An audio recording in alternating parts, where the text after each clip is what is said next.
Hadirin, beri tepuk tangan dan kita sambut Rhoma Irama dan Soneta.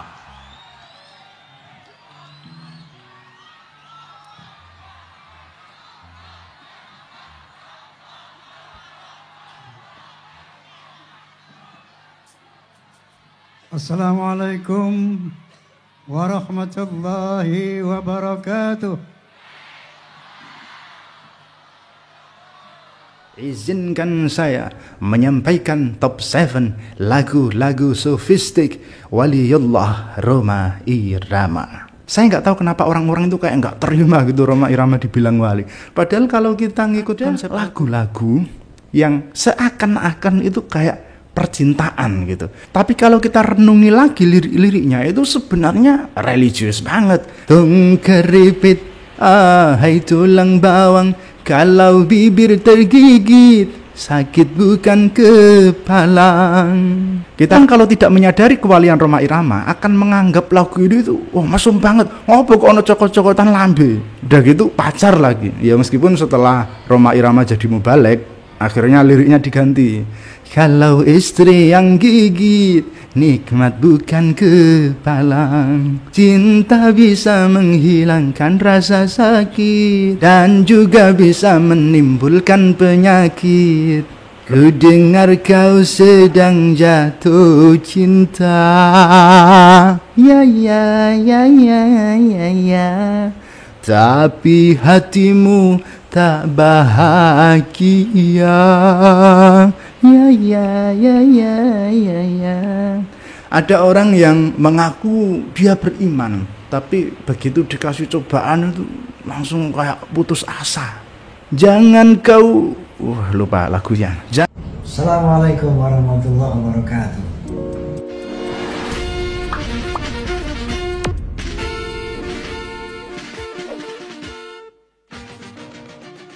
Assalamualaikum warahmatullahi wabarakatuh. Dalam kesempatan yang insya Allah berkah ini, izinkan saya menyampaikan top 7 lagu-lagu sofistik Waliullah Rhoma Irama. Saya nggak tahu kenapa orang-orang itu kayak nggak terima gitu Rhoma Irama dibilang wali. Padahal kalau kita ngikut konsep Al-Quran, kriteria wali itu sederhana. Pokoknya beriman ya wali. Allahu waliyul ladzina amanu yukhrijuhum minadh dhulumati ilan nur. Pokoknya beriman ya wali. Meskipun Rhoma Irama adalah seorang penyanyi dangdut lagi, tapi kalau kita perhatikan lagu-lagunya itu isinya dakwah. Ada yang secara terang-terangan, secara tersurat. Misalnya lagu La ilaha illallah, terus lagu Keramat, lagu Hari Berbangkit, itu jelas, dakwahnya jelas. Ada lagu-lagu yang seakan-akan itu kayak percintaan gitu. Tapi kalau kita renungi lagi liriknya itu sebenarnya religius banget dan bahkan sofistik. Baik, kita akan mulai dari yang ketujuh. Tung keripit, hai tulang bawang, kalau bibir tergigit, sakit bukan kepalang. Kita kan pernah ya pas makan atau pas rokokan terus tiba-tiba bibir tergigit, kadang sampai berdarah, kadang juga sampai sariawan. Itu sakit. Dan kalau sampai sariawan itu sakitnya bisa berhari-hari. Tapi tung keripit, hai tulang bawang, kalau pacar yang gigit, sakit tak mau bilang. Sama-sama bibir tergigit, tapi kalau gigitnya dengan sengaja dan itu dilakukan oleh orang yang dicintai, loh kok enak. Ini orang kalau tidak menyadari kewalian Rhoma Irama akan menganggap lagu ini itu mesum banget. Ngopo kok ono cokot-cokotan lambe. Udah gitu pacar lagi. Ya meskipun setelah Rhoma Irama jadi mubalek, akhirnya liriknya diganti. Kalau istri yang gigit, nikmat bukan kepalang. Jadi kayak lebih halal gitu. Kalau kita lihat dari sisi zahirnya. Namun apabila kita mengalihkan lafadz dari makna zahir menuju ke makna batin, kita akan menemukan bahwa lagu ini dalam banget.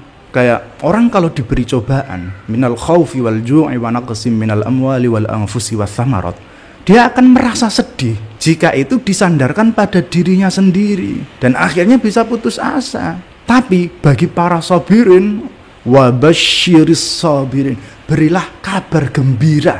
Kabar gembira.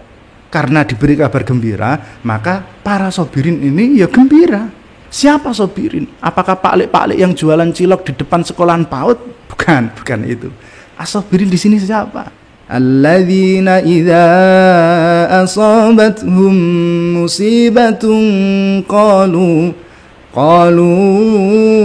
inna lillahi wa inna ilaihi raji'un.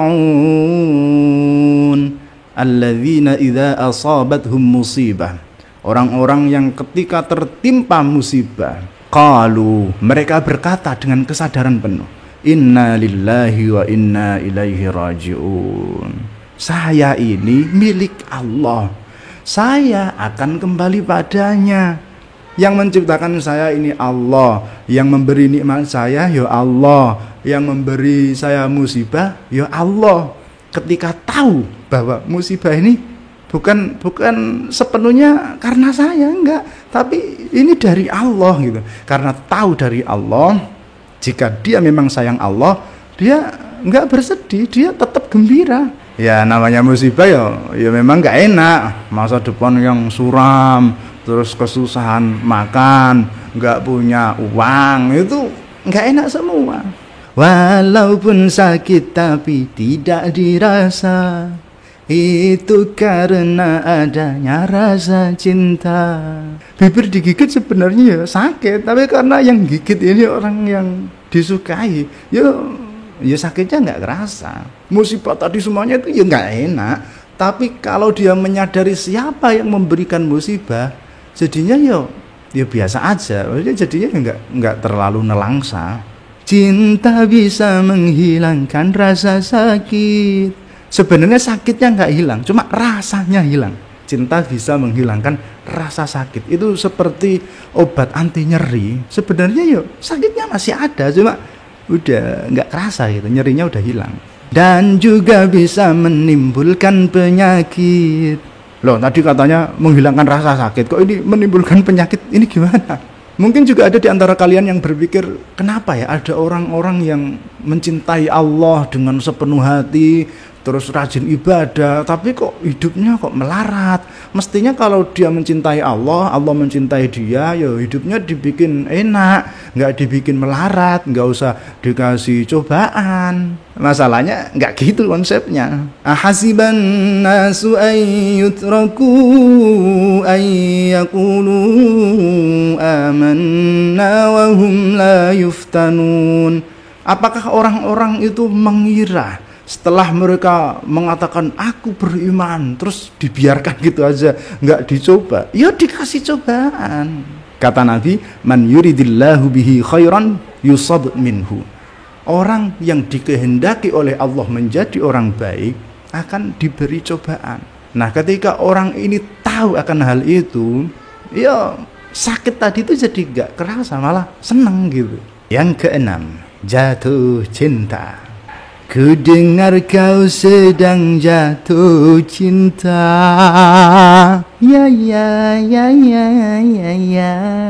Tapi hatimu tak bahagia. Ya. Ada orang yang mengaku dia beriman, tapi begitu dikasih cobaan itu langsung kayak putus asa. Jangan kau lupa lagunya. Jangan kau merana dan putus asa, karena itu ujian cinta. Jangan putus asa. Wala tayasu mir rauhillah, innahu la yayasu mir rauhillahi illal qaumul kafirun. Cerahkan wajahmu, bentuk senyummu, kini kau bersama kasihmu yang bahagia.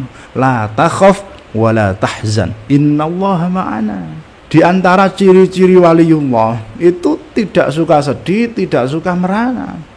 Ala inna awliya Allahi la khawfun alaihim wa la hum yahzanun. Ingatlah bahwa kekasih-kekasih Allah, wali-wali Allah itu tidak sedih, tidak merana. Memang bercinta banyak likunya. Ya ya ya ya ya ya. Tabahlah dalam dukanya cinta. Ya ya ya ya ya ya. Namanya cinta itu ya ada sukanya, ya ada dukanya. Termasuk cinta pada Allah. Kalau pas suka, ya bersyukur. Kalau pas duka, ya bersabar. Lanjutan liriknya, bila dirimu rindu padaku, itu pertanda kau cinta padaku. Bila dirimu cinta padaku, lebih lagi ku cinta padamu. Ini ada di hadis qudsi. Idza taqarraba al-'abdu ilayya shibran, taqarrabtu ilayhi dhira'an. Kalau ada hamba mendekatiku sekilan, aku mendekatinya sehasta. Wa idza taqarraba ilayya dhira'an, taqarrabtu minhu ba'an. Jika dia mendekatiku dengan sehasta, maka aku mendekatinya sedepa. Wa idza atani yamshi ataituhu harwalah. Dan jika dia mendatangiku dengan berjalan, aku mendatanginya berlari. Yang kelima, melodi cinta. Melodi cinta. Melodinya cinta. Melodi cinta. Selamanya indah. Perjalanan cinta seperti melodi, ada tingginya, ya ada rendahnya, ada panjangnya, ya ada pendeknya. Tapi itu semua tersusun dengan baik, makanya jadi indah. Coba bayangkan, ada sebuah lagu misalnya, terus cuma satu nada, terus pendek-pendek toh, ya nggak enak. Dalam mencintai Tuhan juga gitu. Ya kadang-kadang ada nikmatnya, ya ada musibahnya. Kalau yang kita lihat musibahnya toh, ya jadi nggak enak, kayak lagu terus kayak satu nada toh, ya nggak enak.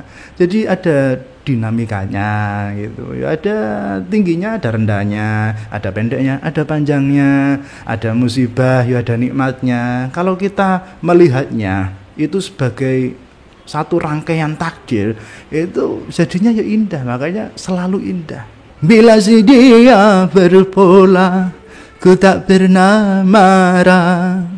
Ketika seorang hamba menyadari konsep iradatullah, menyadari bahwa semua yang terjadi ini adalah kehendak Allah, maka hidupnya akan nyaman, hidupnya akan tentrem, nggak akan marah-marah.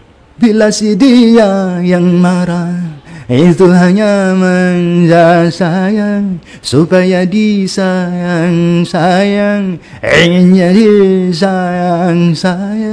Ada orang yang bilang, kalau dia maha pengasih, maha penyayang, kenapa ada siksa, kenapa ada neraka? Memang, qala azabi usibu bihi man asya, tapi wa rahmati wasi'at kulla syai'.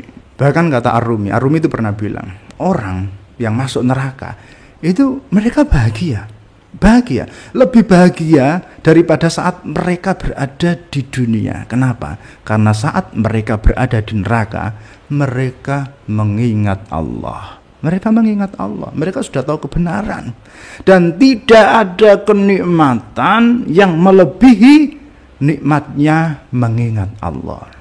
Terus kenapa orang-orang di neraka kok pengen balik lagi ke dunia? Bukan karena di dunia lebih bahagia, lebih enak, bukan. Tetapi itu sebuah penyesalan. Karena saat mereka berada di neraka, mereka nggak bisa memandang Allah. Kadar memandang Allah di akhirat itu ditentukan seberapa banyak seseorang mengingat Allah di dunia. Semakin sering seseorang mengingat Allah ketika di dunia, semakin sering nanti di akhirat bisa memandang Allah. Jadi yang lebih menyakitkan di neraka sebenarnya bukan apinya, tapi itu penyesalannya. Penyesalannya karena mereka hanya bisa mengingat, nggak bisa melihat. Yang keempat, puja, wahai Pesona ya Hamid, bagimu puja, lakal hamdu. Ku memujamu melalui lagu nada indah untukmu, oh wahai pesona. senandung fitrah. Senandung fitrah adalah persaksian yang diucapkan oleh manusia di zaman azali. Wa idh akhadha rabbuka min bani adama min zuhurihim dzurriyyatahum wa ashhadahum ala anfusihim alastu bi rabbikum qalu bala. Namamu selalu dalam ingatanku, dalam ingatan. Nama dalam ingatan adalah zikir, menyebut-nyebut nama Allah atau Asmaul Husna yang lainnya. Walau wajahmu tak mungkin ku khayalkan. Hanya bisa menyebut nama, nggak bisa mengkhayalkan wajahnya, karena memang dia bukan jisim. Dia bukan jauhar, bukan arad. Laisa kamitslihi syai'un. Tiada hari berlalu tanpa kasihmu, tanpa sayangmu. Begitu pula cinta sucimu selalu saja menyerta. Tidak ada sedikit pun waktu berlalu kecuali ada kasih sayang Allah di situ. Yang ketiga, mardatilah, sering ku terjaga tiap malam. Maksudnya adalah tahajud. Pikiranku terbang di antara bintang. Maksudnya adalah mi'raj. Loh kok mi'raj? Iya, karena as-salatu mi'rajul mu'minin. Jauh menerawang ke alam khayalan. Alam khayalan adalah domain batiniah yang menyelimuti hati. Mungkinkah ku jumpa dia yang ku cinta? Mardatilah. Mardatilah itu dari bahasa Arab, mardatillah, artinya ridho Allah. Makanya dia punya anak dinamai Ridho. Nyambung gak sih? Mardatillah. Wa may yaf'al dzalika ibtigha'a mardatillahi fasawfa nu'tihi ajran 'azima. Yang kedua, kala-kala kini ku telah kembali padamu kasih setelah lama ku tinggal pergi. Ini ceritanya dari sudut pandang seorang hamba yang merasa jauh dari Allah, terus kembali. Kembali itu kalau dalam bahasa Arab, taba yatubu tauban wa taubatan, tobat. Lama ku sudah menanti memadu kasih, penuh rasanya rindu di hati. Ketika orang itu jauh dari Allah, pasti masih ada sebenarnya di dalam lubuk hatinya, dalam hati terdalamnya itu ya kangen gitu sama Allah. Oh, tiada terkira rindu segala-galanya. Oh, tiada terkira rindu segala-galanya. Rindu segala-galanya. Rindu segala, semua. Gala-galanya yakni Jalla Jalaluh atau Jalla Jalaluh. Ar-Rahmanu Jalla Jalaluh, Ar-Rahimu Jalla Jalaluh. Yang pertama, Azza. Azza, Azza, Azza, Azza, Azza, Azza.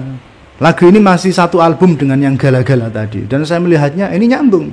Allahu Azza wa Jalla atau Allahu Azza wa Jalla. Bila aku bersedih, Engkau menghiburkan. Apabila aku merana, Engkau bahagiakan. Walladzi anzala as-sakinata fi qulubil mu'minin. Bila aku bersalah, Engkau memaafkan. Man amila minkum su'an bijahalatin thumma taba min ba'dihi wa aslaha fa annahu ghafurur rahim. Apabila aku terlena, Engkau menyadarkan. Innal ladzina amanu wa 'amilus salihati yahdihim rabbuhum biimanihim. Demikian, terima kasih. Itulah tadi top 7 lagu-lagu sofistik Waliullah Roma Irama. Sekian, assalamualaikum warahmatullahi wabarakatuh. Yo, take.